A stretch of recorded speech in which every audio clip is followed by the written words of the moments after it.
Hello everyone. ఈరోజు నేను aloo fry చేస్తున్నాను. చాలా టేస్టీగా ఉంటుందండి. ఇలా ట్రై చేయండి ఒకసారి. పప్పుల పొడి వేసి చేస్తున్నాను. ఆలూతో చాలా ఐటమ్స్ ఉన్నాయి కదా, ఫ్రైలు కానీ కర్రీలు కానీ. ఇలా కూడా ఒకసారి ట్రై చేయండి, సూపర్గా ఉంటుంది, మీకు నచ్చుతుంది. సో నేను దానికోసము 4 ఆలు తీసుకున్నాను. అవన్నీ కూడా మంచిగా ఇలా నేను చూపించిన విధంగా పీల్ చేశాను.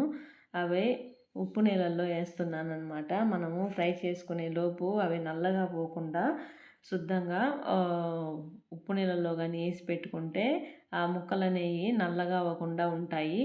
అవన్నీ మనము ఆలు అనేది డైరెక్ట్గా ఆయిల్లో వేస్తున్నాము. ఎందుకని చిన్న చిన్నగా స్లైసెస్ కట్ చేసుకోవాలి.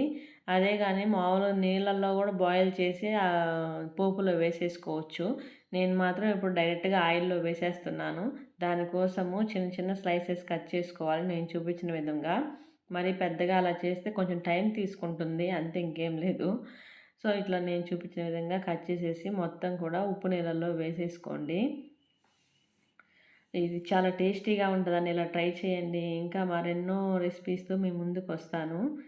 సో ఈ రెసిపీ మీకు నచ్చుతుంది అనుకుంటున్నాను. అన్నీ ఇట్లాగా నేను చూపించిన విధంగా కూడా అన్నీ కట్ చేసేసి ఇలా పక్కన పెట్టేసుకుంటున్నాను. తర్వాత ఒక కడాయి తీసుకొని అందులో కొంచెం ఆయిల్ యాడ్ చేసుకొని 1 టీ స్పూను మినపప్పు, 1 టీ స్పూను జీలకర్ర, 1 టీ స్పూను ఆవాలు, కొంచెము 2 ఎండుమిర్చి వేసేసుకొని అవన్నీ కూడా మంచిగా ఫ్రై చేసుకోవాలి. 2 రెమ్మలు కరివేపాకు రెమ్మలు కూడా వేసుకుంటున్నాను. బాగుంటుంది టేస్ట్, ఫ్లేవర్ బాగుంటుంది. అవన్నీ కూడా మంచిగా వేగిన తర్వాత మనము ఆల్రెడీ కట్ చేసి పెట్టుకున్నాం కదా ఆలు, అవన్నీ వేసుకుంటున్నాను. ఇలా ఉప్పు నీళ్ళల్లో వేయడం వల్ల ఎంత ఫ్రెష్గానో ఉందో చూడండి. తర్వాత 1/2 టీ స్పూన్ పసుపు, 1 టీ స్పూను సాల్ట్ వేసుకుంటున్నాను. మళ్ళీ అయినా వేసుకోవచ్చు సరిపోతే, ఎందుకంటే నేను పప్పుల పొడి వేస్తాను కదా, పప్పుల పొడి మళ్ళీ ఉప్పు మనం యాడ్ చేసి ఉంటాం కదా, సో అది చూసుకొని వేసుకోవాలి. అంతా ఒకేసారి వేస్తే మళ్ళీ ఉప్పు ఎక్కువయ్యే ఛాన్సెస్ ఉన్నాయి. సో ఇలా నేను చూపించిన విధంగా పోపు వేసిన తర్వాత ఉప్పు పసుపు అవన్నీ వేసిన తర్వాత ఒక 5 మినిట్స్ మూత పెట్టేసి తీసాను.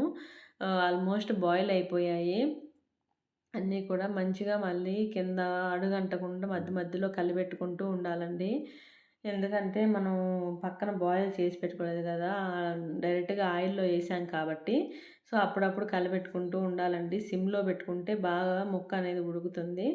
సో నేను కారం యాడ్ చేసుకుంటున్నాను. కొంచెం పప్పుల పొడిలో కూడా ఉంటుంది, ఇలా అయితే కొంచెం కలర్ఫుల్గా ఉంటుందండి. తర్వాత పప్పుల పొడి కూడా యాడ్ చేశాను. చేసి అంతా ఒకసారి కలిపేసుకుంటున్నాను. చాలా బాగుంటుందని ట్రై చేయండి. మళ్ళీ మళ్ళీ తినాలనిపిస్తుంది కూడా.